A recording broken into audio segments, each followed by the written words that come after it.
ರಾಷ್ಟ್ರೀಯ ಹೆದ್ದಾರಿ 66ರ ಕೋಳೂರಿನಲ್ಲಿ ಫಲ್ಗುನಿ ನದಿಗೆ ಕಟ್ಟಿರುವ 68 ವರ್ಷಗಳ ಹಳೆಯ ಕಮಾನು ಸೇತುವೆಯ ದುರಸ್ತಿಗೆ ರಾಷ್ಟ್ರೀಯ ಹೆದ್ದಾರಿ ಪ್ರಾಧಿಕಾರ ನಿರ್ಧರಿಸಿದೆ. ಕಾಮಗಾರಿಗೆ ಸುಮಾರು 10 ದಿನ ಅವಶ್ಯಕವಿದ್ದು ಫೆಬ್ರವರಿ 20ರಿಂದ ಸೇತುವೆಯಲ್ಲಿ ಸಂಚಾರ ನಿಷೇಧಿಸುವಂತೆ ರಾಷ್ಟ್ರೀಯ ಹೆದ್ದಾರಿ ಪ್ರಾಧಿಕಾರ ದಕ್ಷಿಣ ಕನ್ನಡ ಜಿಲ್ಲಾಡಳಿತಕ್ಕೆ ಪತ್ರ ಬರೆದಿದೆ.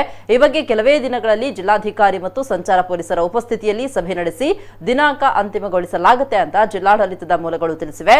ಕೋಳೂರಿನಲ್ಲಿ ಈಗಿರುವಂತಹ ಎರಡೂ ಸೇತುವೆಗಳ ನಡುವೆ ಹೊಸದಾಗಿ 6 ಲೇನ್ನ 66 ಕೋಟಿ ರೂಪಾಯಿ ವೆಚ್ಚದ ಸೇತುವೆ ನಿರ್ಮಾಣದ ಪ್ರಸ್ತಾವ ಪ್ರಸ್ತುತ NHAI ಪ್ರಧಾನ ಕಾರ್ಯದಲ್ಲಿದ್ದು ಅನುಮೋದನೆ ದೊರೆತಿರಲಿಲ್ಲ. ಅನುಮೋದನೆಯಾಗಿ ಕಾಮಗಾರಿ ಪೂರ್ಣಗೊಳ್ಳಲು 2-3 ವರ್ಷ ಅಗತ್ಯವಿರುವ ಕಾರಣ ಕಮಾನು ಸೇತುವೆಯನ್ನು ದುರಸ್ತಿ ಮಾಡಲು ಹೆದ್ದಾರಿ ಪ್ರಾಧಿಕಾರ ನಿರ್ಧರಿಸಿದೆ.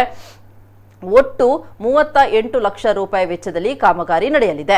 ಸಂಚಾರ ನಿಷೇಧದ ಅವಧಿಯಲ್ಲಿ ಬದಲಿ ವ್ಯವಸ್ಥೆ ಕೈಗೊಳ್ಳಲು ಪ್ರಾಧಿಕಾರ ಆದ್ಯತೆ ನೀಡಲಿದೆ. ಉಡುಪಿ ಕಡೆಯಿಂದ ಬರುವ ವಾಹನಗಳು ಕಮಾನು ಸೇತುವೆಗೆ ಮೊದಲೇ ಬಲಕ್ಕೆ ತಿರುಗಿ ಕೂಳೂರು ಹೊಸ ಸೇತುವೆಯಲ್ಲಿ ಸಂಚರಿಸಿ ಬಳಿಕ ಎಡಬದಿಯ ಹೊಸ ಸಂಪರ್ಕ ರಸ್ತೆಯಲ್ಲಿ ತೆರಳಿ ಮೇಲ್ಸೇತುವೆ ಮೂಲಕ ಸಾಗಬೇಕು. ಇದಕ್ಕಾಗಿ ಅಯ್ಯಪ್ಪ ದೇವಸ್ಥಾನದ ಬಳಿ ಡಾಮರು ಹಾಕಿ ವ್ಯವಸ್ಥೆ ಮಾಡಲಾಗ್ತಾ ಇದೆ.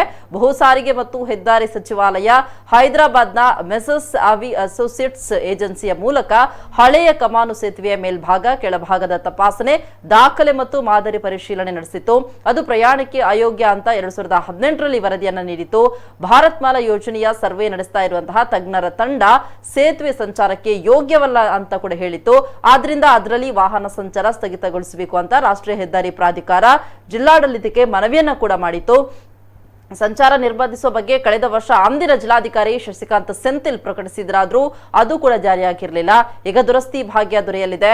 ಕೂಳೂರಿನ ಹಳೆ ಕಮಾನು ಸೇತುವೆ ದುರಸ್ತಿ ಕೈಗೊಳ್ಳುವ ಹಿನ್ನೆಲೆಯಲ್ಲಿ ಕೆಲವು ದಿನ ಸಂಚಾರ ನಿಷೇಧಿಸುವಂತೆ ರಾಷ್ಟ್ರೀಯ ಹೆದ್ದಾರಿ ಪ್ರಾಧಿಕಾರದಿಂದ ಪತ್ರ ಬಂದಿದೆ ಅಂತ ಜಿಲ್ಲಾಧಿಕಾರಿ ಸಿಂಧು ರೂಪೇಶ್ ಹೇಳಿದ್ದಾರೆ.